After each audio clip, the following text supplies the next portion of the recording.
এই কারণে কৃষককেও আরবিতে কাফের বলা হয়। কৃষককেও আরবিতে কি বলা হয়? কাফের বলা হয়। এবং কোরআনে কারিমে আল্লাহ রাব্বুল আলামিনও কৃষকদেরকে কুফফার বলছেন। আজাবাল কুফফারা নাবাতুহু, সূরা আল হাদীদের 20 নম্বর আয়াত। আজাবাল কুফফারা নাবাতুহু মানে কৃষকদেরকে তার ফসল, তার যে সুন্দর ফসল জন্মিয়েছে সেটা তাকে অবাক করে দিয়েছে, তাকে আশ্চর্যিত করে দিয়েছে। এজন্য আমাদের দেশে দেখবেন এক ধরনের আমাদের সম্মানিত ভাইয়েরা আছেন যারা নিজেদেরকে জোর গলায় সুন্নি দাবি করেন, কিন্তু বাস্তবে তাদের আগাগোড়া শিরক আর বেদাতে ভরপুর। এই ভাইয়েরা কথায় কথায় সবাইকে কাফের বলে। বাংলাদেশের মধ্যে সবচাইতে বেশি কাফের বলে ওনারা।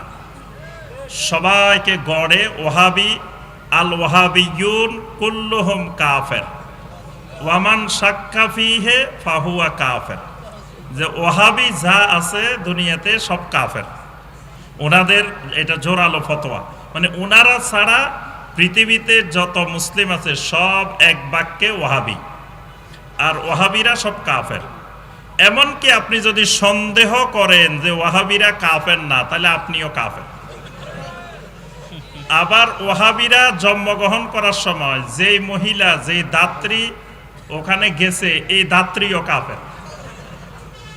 ওয়াহাবিরে দাফন করার সময় যারা যারা অংশগ্রহণ করছে, যারা জানাজায় গেছে, এরও কাফের। ওয়াহাবির বিয়েতে যারা গেছে এরও কাফের। মানে ওয়াহাবির সাথে কোনো সম্পর্ক যার আছে সবাই কি কাফের। তো উনাদেরই এক মুরব্বী ছিলেন চট্টগ্রামের। তো উনি সবসময় বলতেন যে আমি সবাইরে এইভাবে গড়ে কাফের বলি, তবে তোমারা কাফের ন কইও, তোমারা এইভাবে কাফের ন কইও। কারণ কি? কারণ আই তো কাফের অর্থ বুঝি কই, তোমারা তো কাফের অর্থ ন বুঝো। তোমারা তো কাফের কইতে গেলে কাফের মনে করবা যে ইমান নাই, ওই কাফের কই বসে থাকবা। কিন্তু আমি যে কাফের কই এটা হইলো কৃষক বলি গালি দিয়ে এদেরকে, ওয়াহাবিদেরকে আমি গালি দিই যে এগুলো সব কৃষক, মানে এগুলা লেখাপড়া নাই, এগুলা সাধারণ মানুষ, এগুলা অশিক্ষিত মানুষ। এই জন্য আমি কাফের কই, মানে আমার কাফের অর্থ হইলো কৃষক। আর তোমরা যখন কাফের কইবা তোমরা মনে করবে যে ইমানে নাই। তো কোনো ব্যক্তিকে যদি কেউ কাফের বলে, নবী সাল্লাল্লাহু আলাইহি সাল্লামের হাদিস, যদি সেই কাফের না হয় তাহলে দুইজনের একজন মৃত্যুর আগে কাফের হয়ে মৃত্যুবরণ করবে, নাউযুবিল্লাহ। তাহলে কাফের এক অর্থ হইল গোপন করা। কৃষক বীজকে গোপন করে ফেলে, এজন্য কৃষককেও আরবিতে কাফের বলা হয়। কাপ্পারা, কাপ্পারা আছে না? কি কথা কয় না? কাপ্পারা আছেন?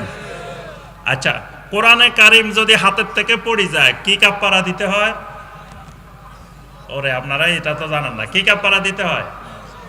চাল কতটুকু দিতে হয়, ডাল কতটুকু দিতে হয়? জি, এই তো 1.25 কেজি। এই তো আসল মানুষ পাওয়া গেছে। কোরআনে কারিম যদি হাতের থেকে পড়ে যায় তাহলে চাল দিতে হয় 1.25 কেজি, তারপরে ডাল দিতে হয় 1 কেজি, তারপরে লবণ দিতে হয়, আরো অনেক জিনিস দেওয়া লাগে যদি হাতের থেকে পড়ে। এটা হলো এই অঞ্চলের প্রচলিত জিনিস। তারপরে আপনার বেনামাজি যদি মারা যায় তো সবাই সব দান্দায় থাকে, কিন্তু ইমাম সাহেবের আরেক দান্দা থাকে যে বেনামাজি মারা গেছে, এবার বিশাল এক সুযোগ পাওয়া গেছে যে ভাই আপনার আব্বা তো এত বছর নামাজ পড়ে নাই, তাহলে এত বছরের এত ওয়াক্ত নামাজের কাফারা লাগবে। তো এক ওয়াক্তের এত টাকা, আবার ওয়াক্ত কিন্তু 6টা, ওয়াক্ত 5টা না। কিন্তু কাফারা হিসাব করবার সময় নামাজের কাফারা হয় ডেলি 6 ওয়াক্তের, মানে 5 ওয়াক্ত প্লাস বিতির। এই জন্য 6 ওয়াক্তের হিসাব করে কাফারা দিতে হয়। তো অর্থাৎ বিশাল এক অঙ্কের কাফারা আসে। অথচ এই কাফারা কোরআনে কারিমেও নাই, নবী সাল্লাল্লাহু আলাইহি সাল্লামের কোনো হাদিসেও নাই, ইমাম আবু হানিফা রাহমাহুল্লাহর কোনো ফাতোয়ায়ও এই ধরনের কাফারার কথা নাই। কিন্তু আমাদের দেশে এটা মেড ইন বাংলাদেশ নাকি? বাংলাদেশে বানানো জিনিস, যে এইভাবে কাপ্পারা হিসাব করলে বিশাল অঙ্কের একটা টাকা পাওয়া যায়। তাহলে এই যে কাপ্পারা, কিন্তু কোরআন হাদিসে আবার কাপ্পারা আছে, যেমন শপথের কাপ্পারা, কসমের কাপ্পারা আছে, সিয়ামের কাপ্পারা আছে, অনেকগুলো কাপ্পারা আছে। কাপ্পারা কুফর থেকে, কাপ্পারা মানে যেটা মিটিয়ে দেয়, যেটা দূর করে দেয়। তো এই কাপ্পারার মাধ্যমে গুনাহকে দূর করে দেয়, গুনাহকে মিটিয়ে দেয়। এই জন্য আল্লাহ রাব্বুল আলামিন এটাকে নাম দিয়েছেন কাপ্পারা। শরীয়তের ভাষায় কুফর কাকে বলে? শরীয়তের ভাষায় কুফর হলো নাকিদুল ঈমান বিল কালবে আবিল কাউলে আবিল ফেলে, অর্থাৎ কোনো ব্যক্তি ঈমান শূন্য হওয়া, তার অন্তরের মাধ্যমে অথবা কথার মাধ্যমে অথবা কাজের মাধ্যমে। অন্তরের মাধ্যমেও ঈমান শূন্য হওয়া হইতে পারে।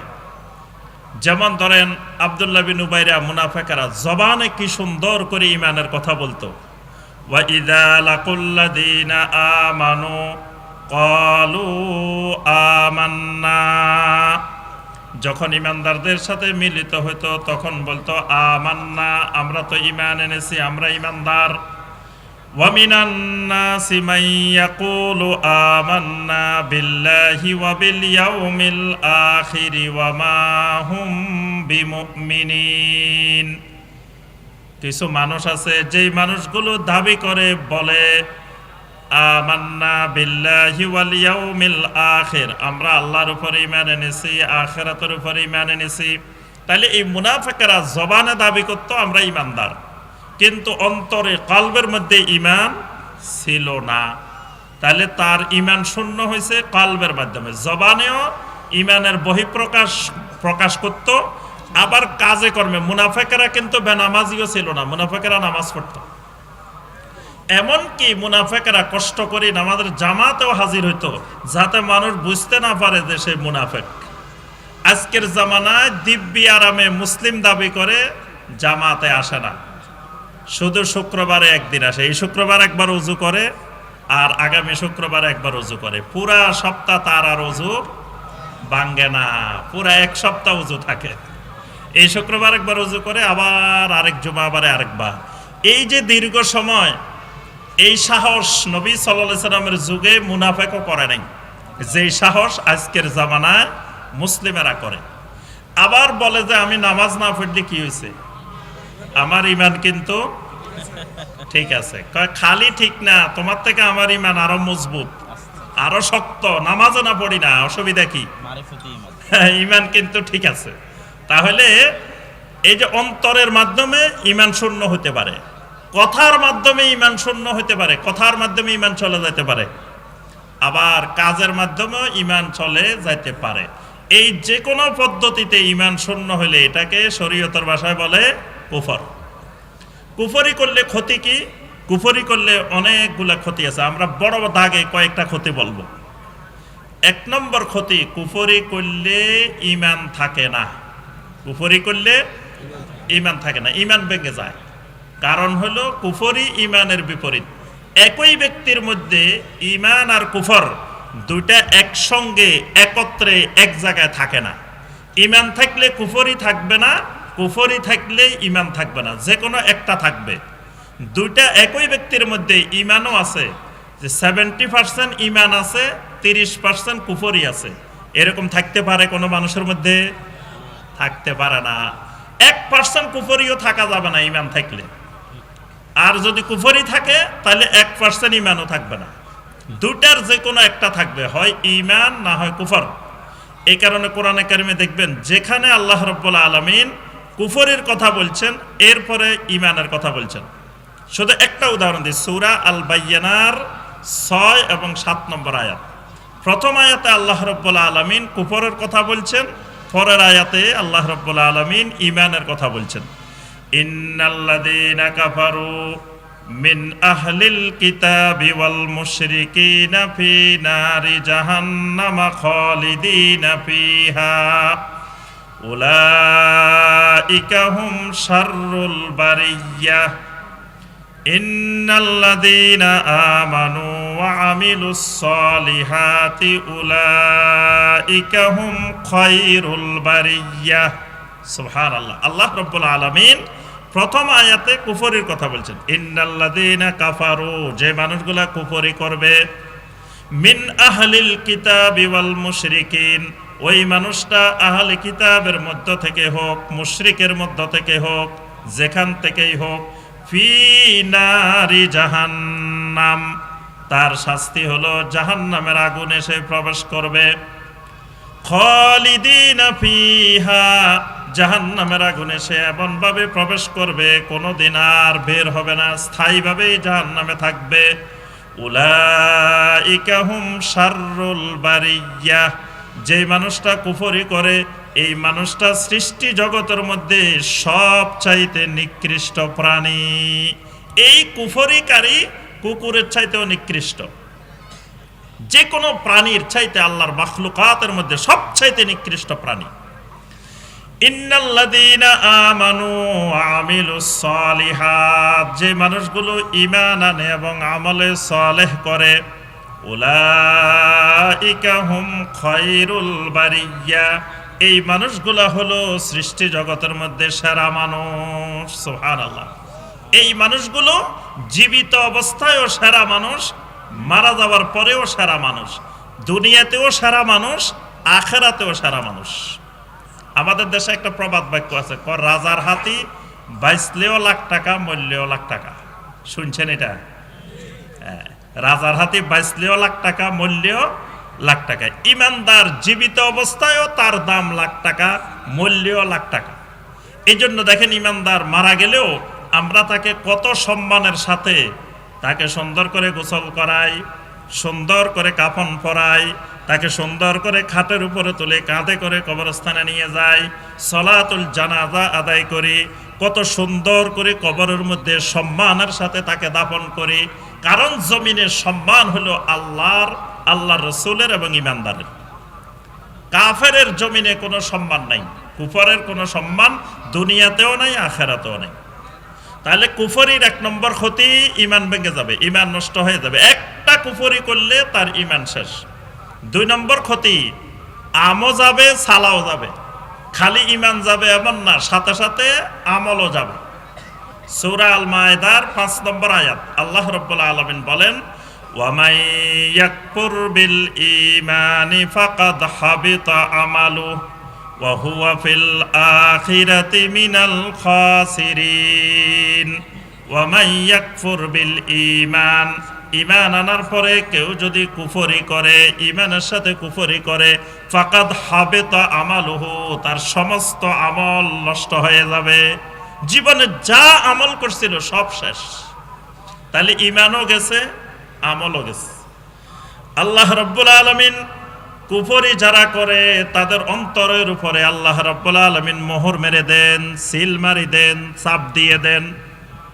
আল্লাহ রাব্বুল আলামিন কোরআনে কারীমের শুরুতেই আল্লাহ পাক বলছেন, ইন্নাল্লাযীনা কাফারু সাওয়াউন আলাইহিম আআনযারতাহুম আম লাম তুনযিরহুম লা ইউমিনুন খাতামাল্লাহু আলা কুলুবিহিম খাতামাল্লাহু আলা কুলুবিহিম।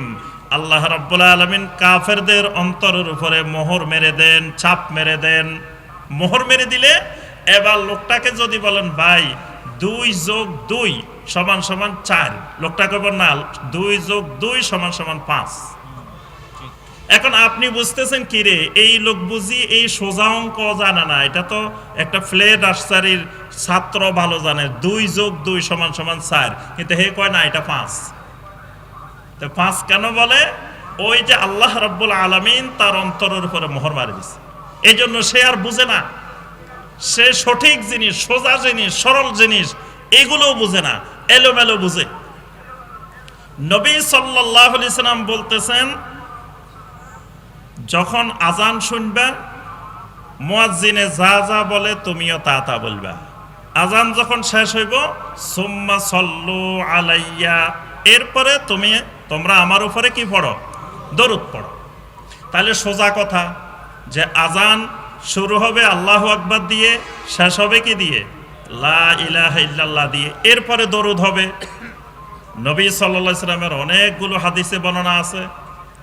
এখন এই লোকে কয় না, আজান শুরু করতে হবে, আসসালাতু ওয়াসসালামু আলাইকা ইয়া রাসূলুল্লাহ, আসসালাতু ওয়াসসালামু আলাইকা ইয়া হাবিবাল্লাহ। কিরে দরুদ পড়তে বলা হলো শেষে আজানের, তুমি যে আগে পড়ো, কমিয়া কার উসিলে সিন্নি খাইছো, মোল্লা চিনলা না। দলিল হয়েছে কার উসিলে সিন্নি খাইছো, মোল্লা চিনলা না। যে আল্লাহ রসুল না হইলে তুমি আজান পাইতা, আল্লাহ রসুল না হইলে তুমি আজান পাইতা। যে রাসুলের উসিলায় আজান পাইছো, সেই রাসুলের সালাম না দিয়ে দরুদ না পড়ে তুমি আজান শুরু করবা? তাহলে দেখেন এই লোকে সরল অঙ্ক বুঝে নাই। নবী সাল্লাল্লাহু আলাইহি ওয়াসাল্লামের সোজা কথা, সরল কথা। এবং নবী সাল্লাল্লাহু আলাইহি ওয়াসাল্লামের 4 জন মুয়াজ্জিন ছিলেন, 4 জনকে বলা হয় মুয়াজ্জিনু রাসূলিল্লাহি সাল্লাল্লাহু আলাইহি ওয়াসাল্লাম। মসজিদে নববীর 2 জন মুয়াজ্জিন, মসজিদে কুবার একজন মুয়াজ্জিন, মসজিদে হারামের একজন মুয়াজ্জিন, 4 জন মুয়াজ্জিন। এই 4 মুয়াজ্জিন নবী সাল্লাল্লাহু আলাইহি ওয়াসাল্লামের জীবদ্দশায় আজান দিবেন, কোনদিন আজানের আগে আসসালাতু ওয়াসসালামু আলাইকা ইয়া রাসূলুল্লাহ পড়ে আজান দেন নাই। তা এখন ওদের চেয়েও কি তোমার রাসূলের মহব্বত বাড়ি গেছে? বেলালের চেয়ে তোমার মহব্বত বেশি? বেলাল রাদিয়াল্লাহু তাআলা আনহুর মহব্বত কোন পর্যায়ে ছিল?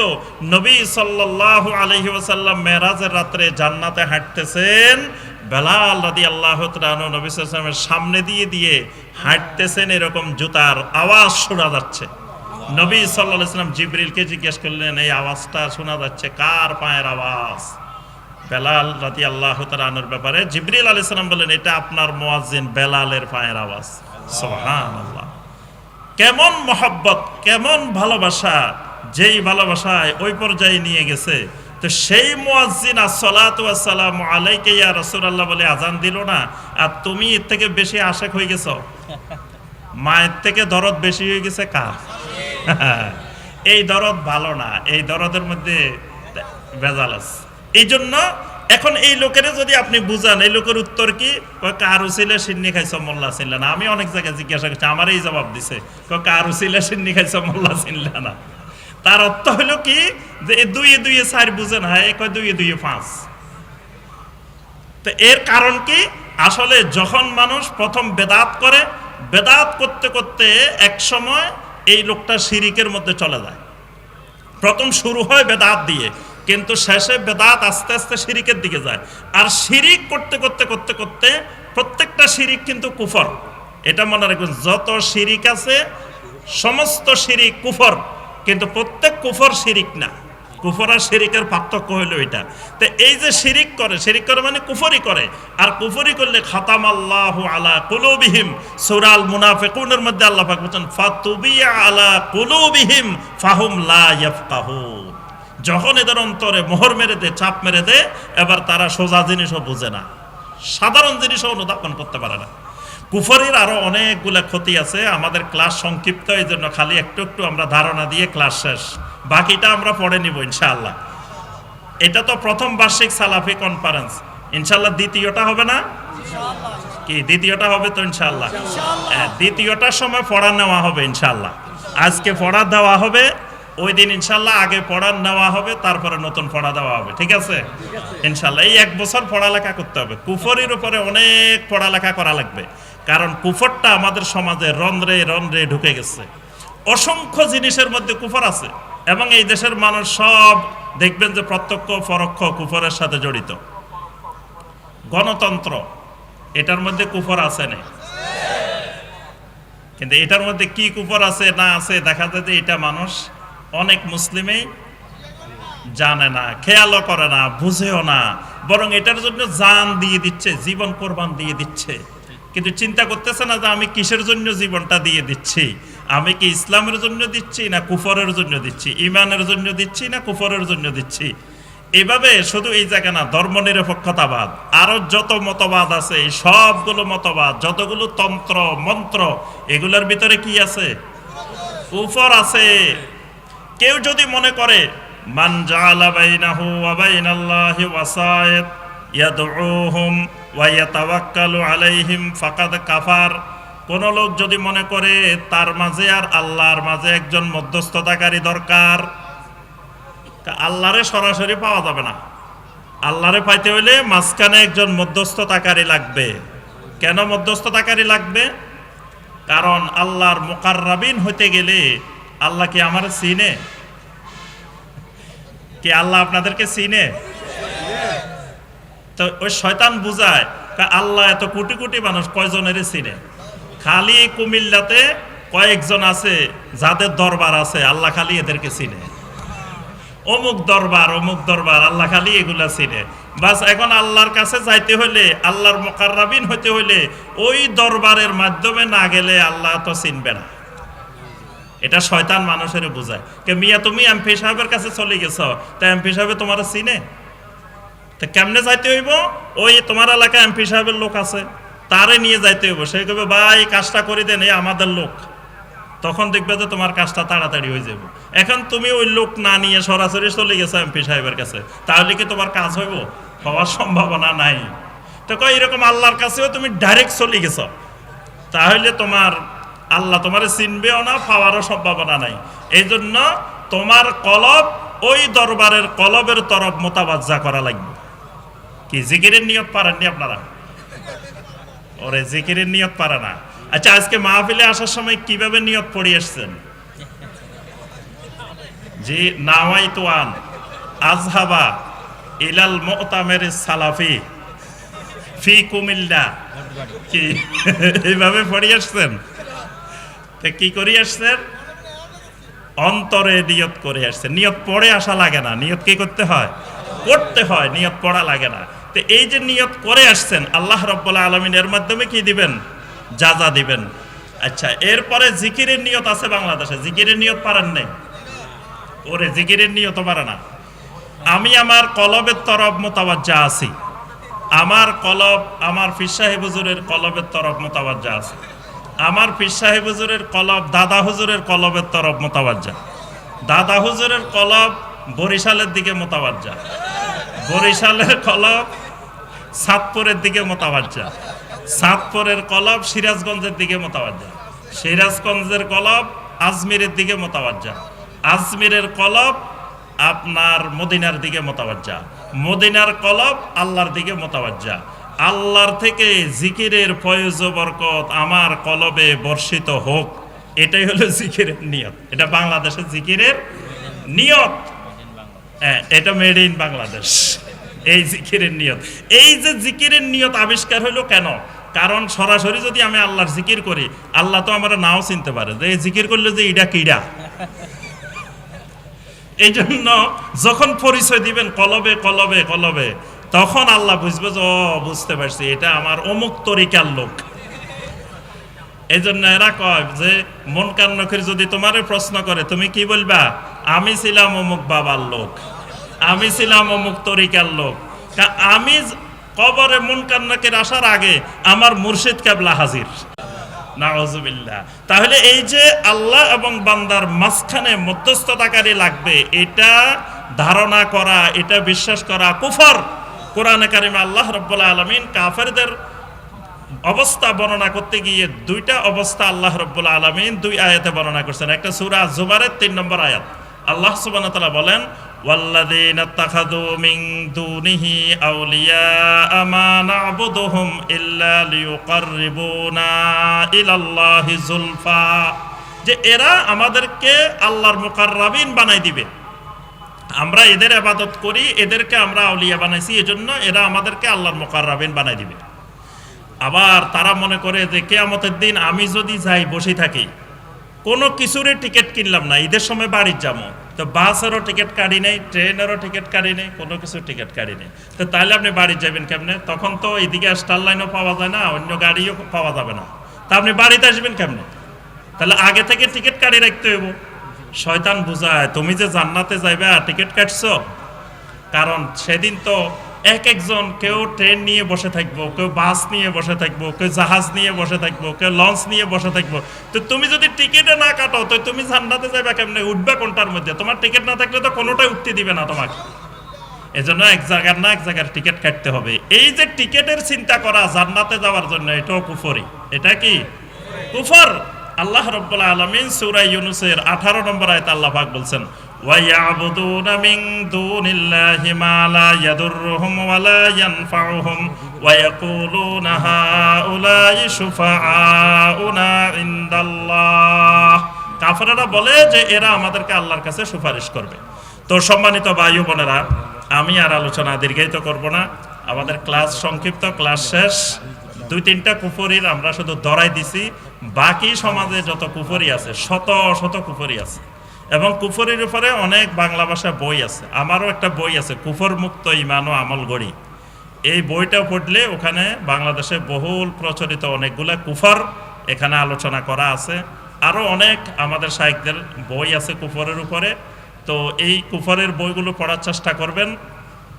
আমার উস্তাজ ডক্টর আব্দুল্লাহ জাহাঙ্গীর রাহিমাহুল্লাহর ইসলামী আকিদা একটা বই আছে। ওই আকিদার বইয়ের মধ্যেও দেখবেন যে আপনার কুফরের চ্যাপ্টার আছে, কুফরের বিষয়ে বিস্তারিত আলোচনা আছে। আমি এই বইয়ের উপরে 75টা খুতবা দিছি। ইসলামী আকিদার উপরে 75টা খুতবা আছে এক টানা, নদ্দা সরকার বাড়ি মসজিদে। এবং এই খুতবা শুরু করছি আমি প্রথম খতিব হওয়ার প্রায় 1.5 বছর পরে শুরু করছি। তো 1.5 বছর পর্যন্ত আমি ছিলাম ওই মসজিদের জনপ্রিয় খতিব। তো যখন এই বইয়ের থেকে খুতবা শুরু করছি এবং ঘোষণা দিছি যে 75টা খুতবা হবে এই বইয়ের থেকে ধারাবাহিকভাবে, এর পরের দিন থেকে শুরু হয়েছে আমার বিরুদ্ধে বিভিন্ন রং বেরঙের ঝড় তুফান। এইখান থেকে খুতবা দেওয়ার পর থেকে যে মানুষগুলো ছিল একবারে অত্যন্ত মহব্বতের, আমার আলোচনা না শুনলে তাদের কাছে ভালো লাগতো না, এই মানুষগুলা এক জুমায় যখন আকিদার আলোচনা করছি, কয় আপনাকে চ্যালেঞ্জ দিলাম, আগামী শুক্রবারে বাইতুল মোকাররমের খতিব সাহেব আসবে আমাদের এখানে, তার সাথে আপনার বাহাস হইব। আমি তো কই ভালো কথা, বাইতুল মোকাররমের খতিব আমাদের এই গরিবের মসজিদে আসবো, তা আরো খুশির খবর, তা নিয়ে আসেন আপনারা। তো এই পর্যন্ত এখনো আনতে পারে নাই, আসেও নাই। তো এই জন্য এই বইটা ভালো করে পড়বেন। আরো অনেক বই আছে কুফরের উপরে, এই কুফর সম্পর্কে জ্ঞান অর্জন করবেন ইনশাআল্লাহ। তাহলে আপনাকে এক রাস্তা দিয়ে শয়তান দেখলে আর এক রাস্তা দিয়ে পালাইবে। আপনি এই রাস্তা দিয়ে ঢুকছেন, শয়তান আর এক রাস্তা চলে যাবে, যদি কুফর সম্পর্কে আপনার বিস্তারিত জ্ঞান থাকে। আল্লাহ রাব্বুল আলামিন আমাদের সবাইকে কুফর মুক্ত ঈমান ও আমল করার তৌফিক দান করুন। আল্লাহ রাব্বুল আলামিন আজকের এই সালাফি কনফারেন্সকে কবুল ও মঞ্জুর করে নিন। আল্লাহ রাব্বুল আলামিন এই কুমিল্লার বুকে, কুমিল্লার ময়দানে আল্লাহ রাব্বুল আলামিন সালাফিয়াতের জান্ডা বুলন্দিত হওয়ার আল্লাহ পাক তৌফিক দান করুন। আল্লাহ রাব্বুল আলামিন এই অঞ্চলে তাওহীদ এবং সুন্নতের প্রচার প্রসারের ক্ষেত্রে এখানে যে জামিয়া সালাফিয়া প্রতিষ্ঠার চিন্তা করা হয়েছে, আল্লাহ রাব্বুল আলামিন এই প্রতিষ্ঠানকে কবুল ও মঞ্জুর করে নিন।